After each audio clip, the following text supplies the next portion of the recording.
Hello and welcome. I'm going to be doing another episode today on some mapping techniques, and I'm actually going to be going into, uh, I'm going to start a series here. I think it's going to be probably about 4 episodes, going into parallax mapping.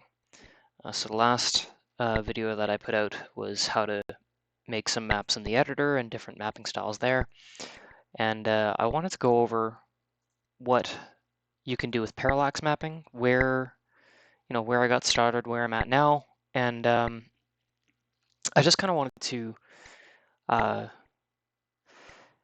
yeah, I wanted to do a couple things. Like I'm thinking I'm going to do about 4 episodes with this series. The first one's just going to be talking about what parallax mapping is, where I got started, and some of the things that I learned along the way.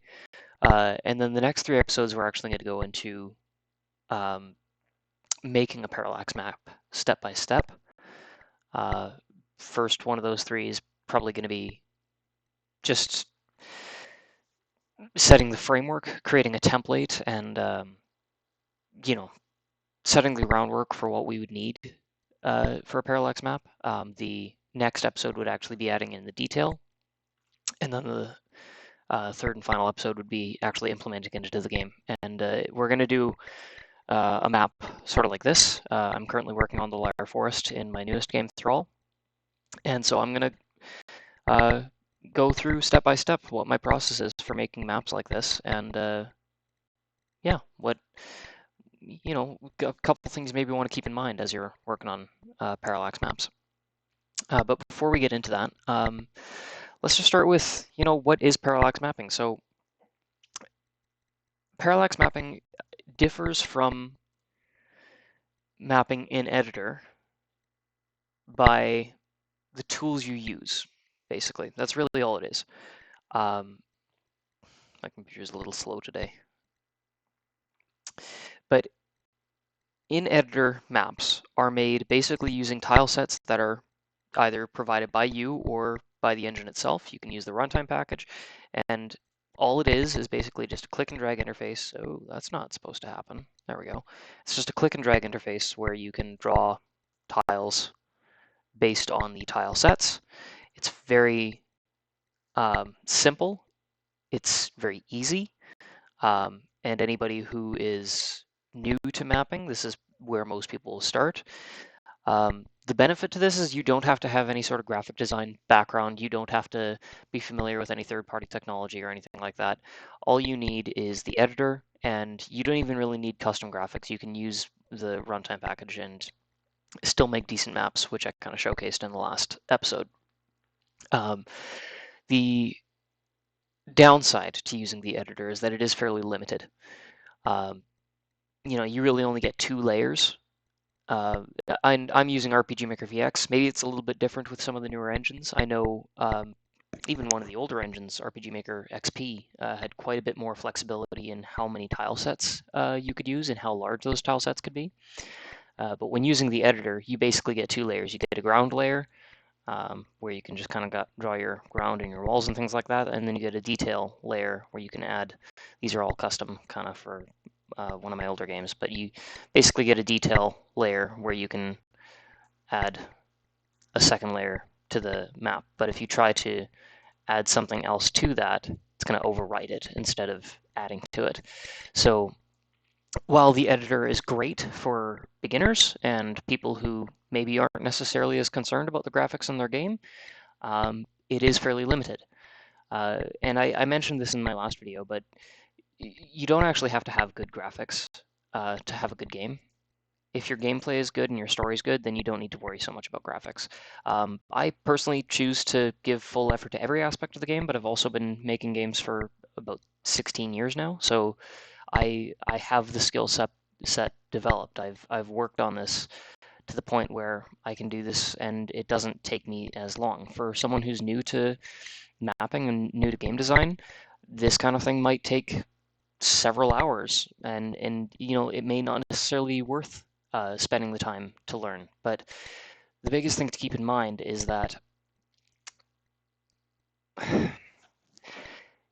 any skill that you learn is going to take time. and that's true for every aspect of game development, whether you're making, learning how to make good event systems, whether you're, making a decent story or gameplay or mechanics. All that takes time to really learn and master, and mapping is no different. Uh, I would say focus on what uh, I don't want to just say focus on what you're good at, because you should also work on your weaknesses. But at the same time, focus on, what you see as being most beneficial to your project. Uh, I When I started with parallax mapping, I feel like one of the things that benefited me the most was that I had a completed project already.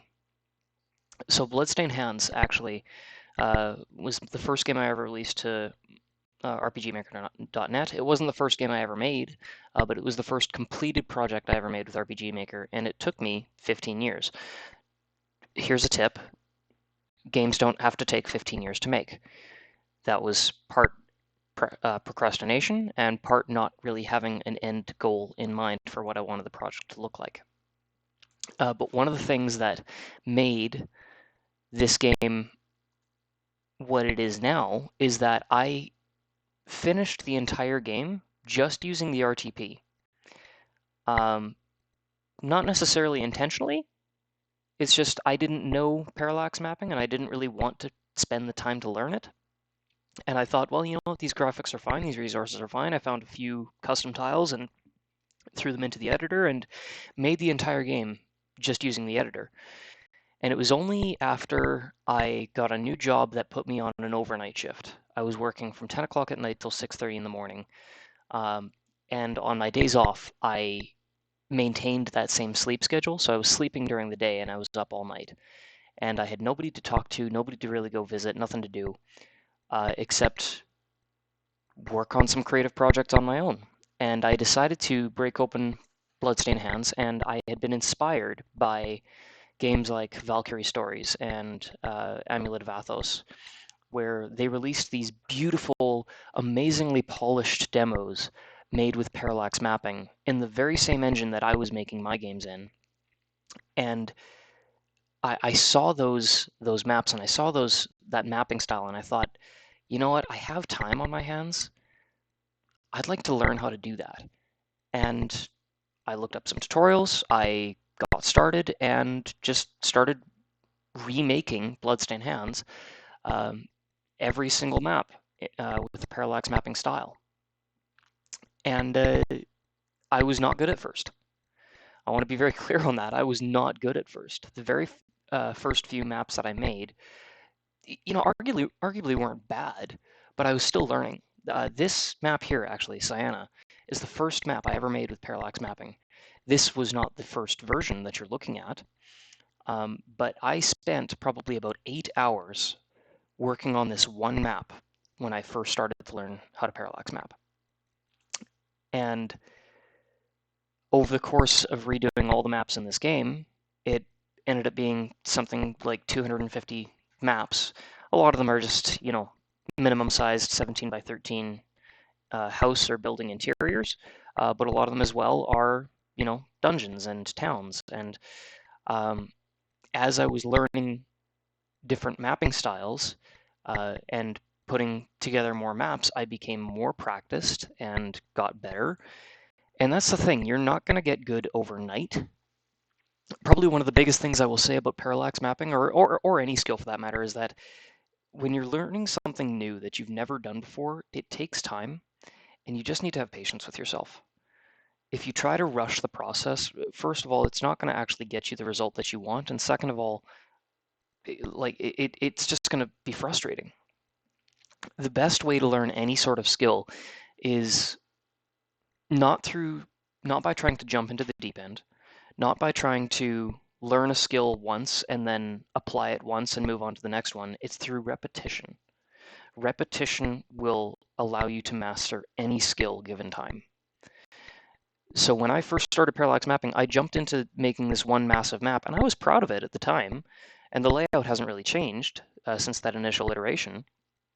But what got me to be good at parallax mapping was repetition, learning my own unique style and then applying it to dozens and dozens and dozens and hundreds of maps until eventually I got to a point where I knew what I was doing with the software. I knew what I was doing with the resources that I had on hand. I had learned new techniques and tricks. And then after a year, I had redone all the maps in Bloodstained Hands, and I came back to my first, 5 or 10 maps, and I thought, you know what, I can do this better. And so I recreated this map. I didn't go in and edit the original files. I recreated the entire map from scratch, following the same layout. And while the first time I made this map, it took me about 8 hours, when I went back to recreate it, it took me about 2. And the end result was twice as good. You can kind of tell there's, some things missing, like where are the rooftops? That's because they're actually they don't show up in the base layer, they only show up in the overlay. I wasn't supposed to save that. It doesn't matter. This is an old project. But, yeah, like the process of actually making all these maps and repeating that process over and over again is what led to the result that I now have today. Yeah, I did not learn it overnight. But anyway, I'm kind of rambling and going a little bit off topic here. What you're seeing here actually is not parallaxed. This is in editor. Just because I did not want to make a massive overworld map in an image editor. That would have taken like a month to do, that one map. And so I just kind of used even the editor, it took me a couple days to put that together once I found the resources that I wanted. But I mean, this is an example of what the map actually looks like in the game.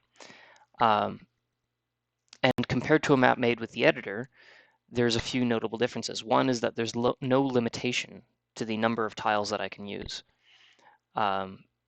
These trees take up 2, 3, 4, 5, 6 by 3. Yeah, it's a 6 by 3 tile tree that does not take up any space in a tile set because I'm not using tile sets. I'm not using the editor. So yeah, there's no limit to how many tiles you can use. There's also no limit to how many layers you can put on a single tile.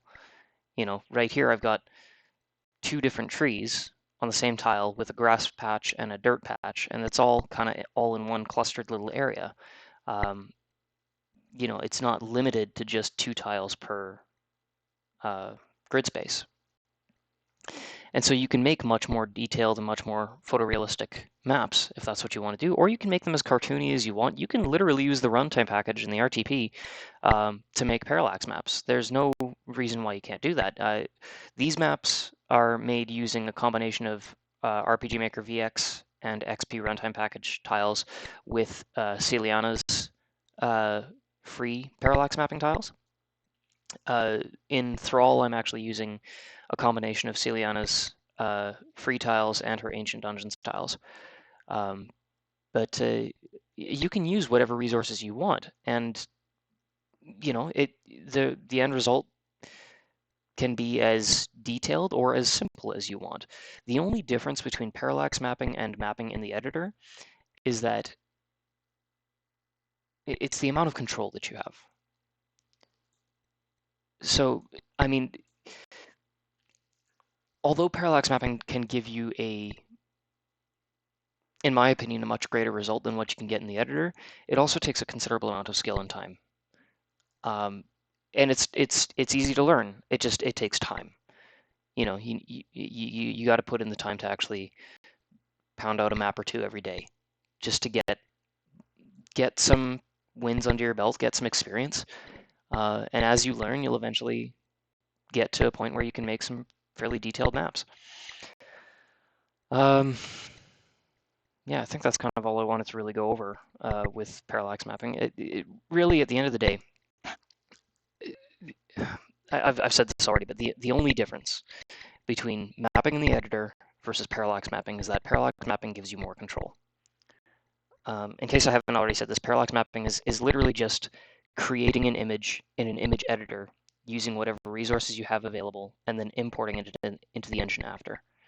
Like, for example, this here is literally using a graphic from the Parallax graphics folder that is then displayed, and I, instead of using editor like block tiles to set collision, I set invisible tiles that have either no collision or player collision to say, okay, don't go there, and then be able to go there. And usually how I'll do that is I'll actually just take like a semi-transparent tile and say those are all the spots that a player cannot walk, and then I replace that with a tile that actually prevents them from blocking it without appearing in the actual game. So yeah, I mean, that's really all parallax mapping is. That's all, that's kind of where I started and how I learned. But yeah, it doesn't have to be a super daunting task. Um, you can start small, you can start simple. And the biggest thing is just, learn a few techniques and then apply them over and over and over again. Don't try to learn like the most advanced, amazing techniques possible. Just learn something simple and apply it until you've mastered it. Even if it's just like how to put a house together or, a little forest, or forests can actually be pretty complicated. And I'll show you that because we're going to do a forest map in the next few videos here. But even just learning, how do you do this cliff face? Honestly, this can be done in the editor, but if you want to offset the position of the tiles to make it a little bit more traversable, you'd have to do that with something like Photoshop or GIMP. But anyway, yeah, that's pretty much it for this video. Not really anything fancy today. I just kind of wanted to share some thoughts. I'm also testing a new microphone setup. I have a microphone that I tried using with the last video, but for some reason it wouldn't sync with the audio wouldn't sync with the video, so I had to record them separately. I'm testing recording them both together with this video, so hopefully there isn't the desynchronization that we had with the last one. So anyway, that's it for today. Later this week, I am going to be creating and uploading another video where we're actually going to start making a parallax map, and we're going to go step by step from conception to implementation of an entire map into one of the games that I'm actually currently making. So with that, signing off. See you next time.